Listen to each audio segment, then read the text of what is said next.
안녕하십니까. 손금 불산입 대상이 되는 임원 보수의 판단 기준을 제시한 대법원 2017년 9월 21일 선고 2015도 60884 판결을 소개해 드립니다. 이 사건의 사실관계입니다. 원고는 대부업을 영위하는 법인이고 갑은 원고의 1인 주주이자 대표이사입니다.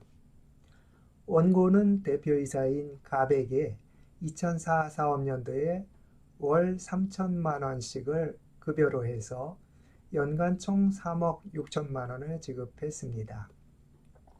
그런데 원고는 2005 사업년도에 들어서 대표이사의 월 급여를 3억 원으로 대폭 인상을 해서 연간 총 30억 7천만 원을 지급하였고 2006에서 2009 사업년도에는 대표이사인 갑에게 연간 총 36억 원씩을 급여로 지급을 했습니다.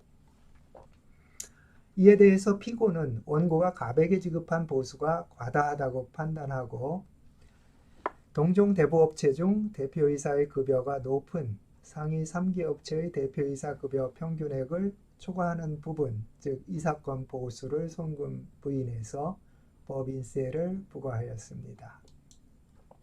이 사건의 쟁점은 인건비 중 손금 불산입 대상인 과다하거나 부당하다고 인정되는 임원 보수의 판단 기준입니다.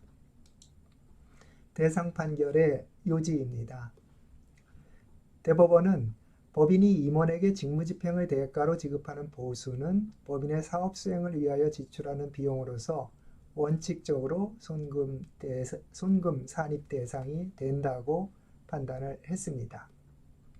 다만 지배주주인 임원에게 지급한 보수가 법인의 영업이익에서 차지하는 비중과 규모, 해당 법인 내 다른 임원들 또는 동종업계 임원들의 보수와의 현저한 격차 유무, 그 보수가 정기적 계속적으로 지급될 가능성, 보수의 증감 추이 및 법인의 영업이익 변동과의 연관성, 다른 주주들에 대한 배당금 지급 여부, 법인의 소득을 부당하게 감소시키려는 주관적 의도 등 재반 사정을 종합적으로 고려해서 손금 산입 대상이 되는 보수를 판단하라고 했습니다. 이러한 사정들을 종합적으로 고려할 때 해당 보수가 임원의 직무집행에 대한 정상적인 대가라기보다는 주로 법인에 유보된 이익을 분여하기 위하여 대외적으로 보수의 형식을 취한 것에 불과하다면 이는 손금에 산입할 수 없다고 판결을 했습니다. 대상 판결은 입증 책임에 관해서 증명의 어려움이나 공평의 관념 등에 비추어 임원 보수 판단 기준에 관한 재반 사정이 상당한 정도로 증명된 경우에는 보수금 전체를 손금 불산입 대상으로 보아야 한다고 판단하고 위 보수금의 직무집행의 대가가 일부 포함되어 있어서 그 부분이 손금 산입 대상이 된다는 점은 보수금 산정경위나 그 구성 내역 등에 관한 구체적인 자료를 제출하기 용이한 납세 의무자가 이를 증명할 필요가 있다고 판결을 했습니다. 대상 판결은 이 사건에 있어서 원고가 대표이사인 갑에게 지급한 이 사건 보수는 형식적으로 보수의 형식을 취한 것에 불과하고 실질적으로는 이익 처분에 해당해서 손금 불산입 대상이 된다고 판결을 했습니다. 대상 판결은 그 이유를 다음과 같이 6가지를 들고 있습니다. 첫째, 갑은 원고의 1인 주주이면서 대표이사로서 원고회사에서 자신의 보수를 별다른 제약 없이 자유롭게 정할 수 있는 지위에 있고 다른 임원들과는 달리 기본급, 수당 등 보수의 구성 항목이 정하여져 있는 연봉 계약서를 작성한 사실이 없다는 점. 둘째, 2005 사업년도 내지 2009 사업년도 중 갑의 보수를 차감하기 전 원고의 영업이익에서 갑의 보수가 차지하는 비율은 약 38% 내지 95%에 달하여 동종업체의 평균 수치인 5% 내지 9%에 비하여 비정상적으로 높다는 점. 셋째, 이 사건 보수는 같은 기간 원고의 또 다른 대표이사인 소외 2, 이사인 소외 3의 보수인 연 7천만 원에 비해서 약 50배에 달하고 원고와 사업 규모가 유사한 동종업체 중 상위 3개 업체의 대표이사들의 평균 연봉인 약 5억 원에서 8억 원과도 현격한 차이를 보이고 있다는 점. 넷째, 가불보수는 영업이 적자 상태였던 2004-사업년도까지는 월 3천만 원 이하였으나 최초로 영업이익이 발생하여 증가하기 시작한 2005-사업년도 중인 2005년 1월부터 갑자기 월 3억 원으로 10배가 인상되었고 2005-사업년도 말인 2005년 3월 31일에는 별다른 이유 없이 19억 원이 별도의 보수로 책정되었으며 월 보수금 중 상당 부분이 인건비로 계상된 때로부터 1, 2년 뒤에야 실제로 지급되었다는 점. 다섯째, 원고는 설립 이래 지속적인 영업이익의 증가에도 불구하고 단 한 번도 주주에게 배당금을 지급한 사실이 없다는 점.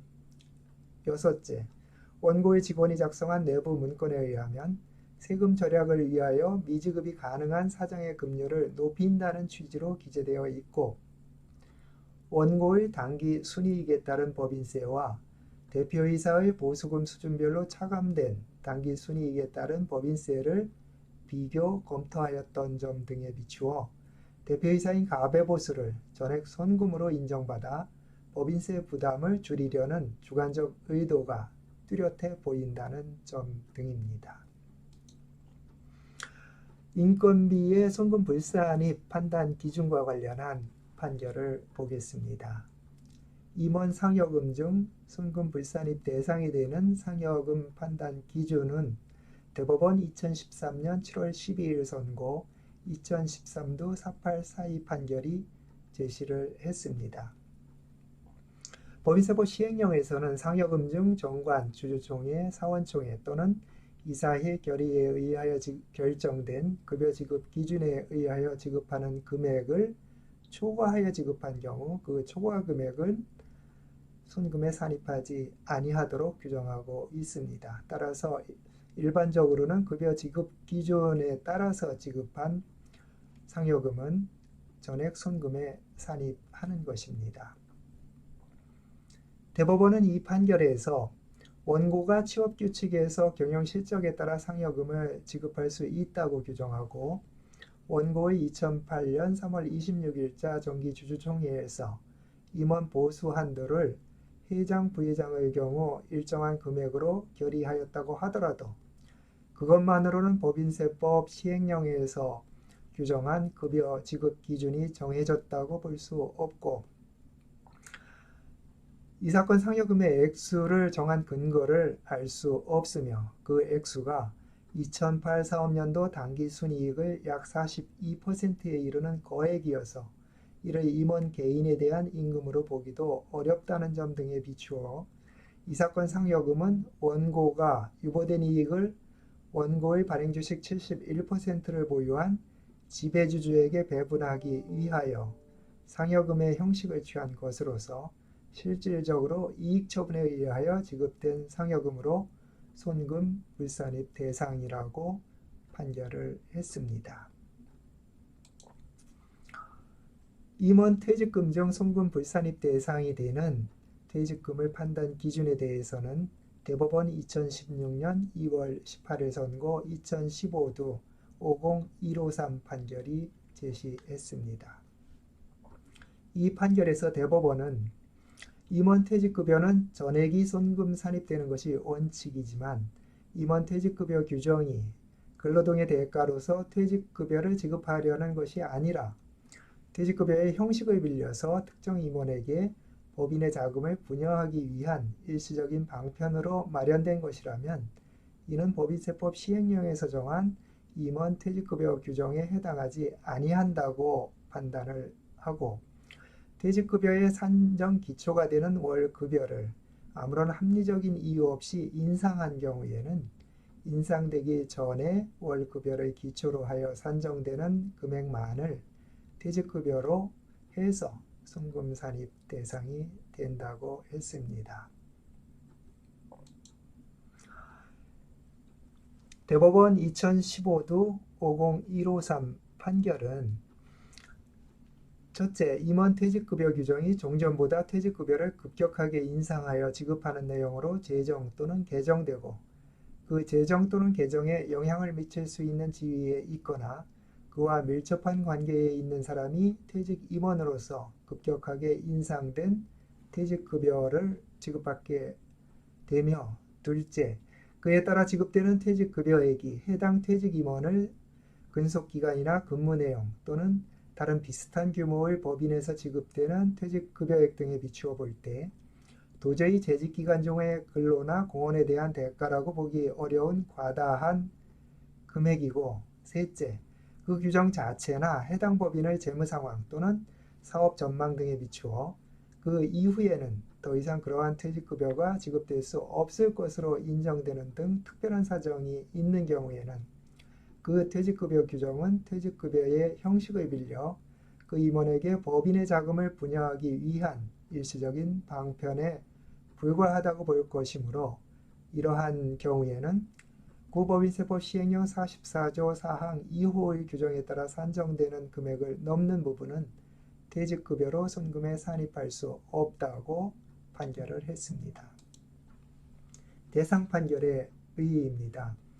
대법원 2013년 7월 12일 선고 2013도 4842 판결은 순금 불산입 대상인 임원 상여금의 판단 기준을 제시하였고 대법원 2016년 2월 18일 선고 2015도 50153 판결은 임원 퇴직금 중 순금 불산입 대상이 되는 퇴직금의 판단 기준을 제시했습니다. 그리고 대상 판결은 인건비 중 순금 불산입 대상이 되는 임원 보수의 판단 기준을 제시를 했습니다.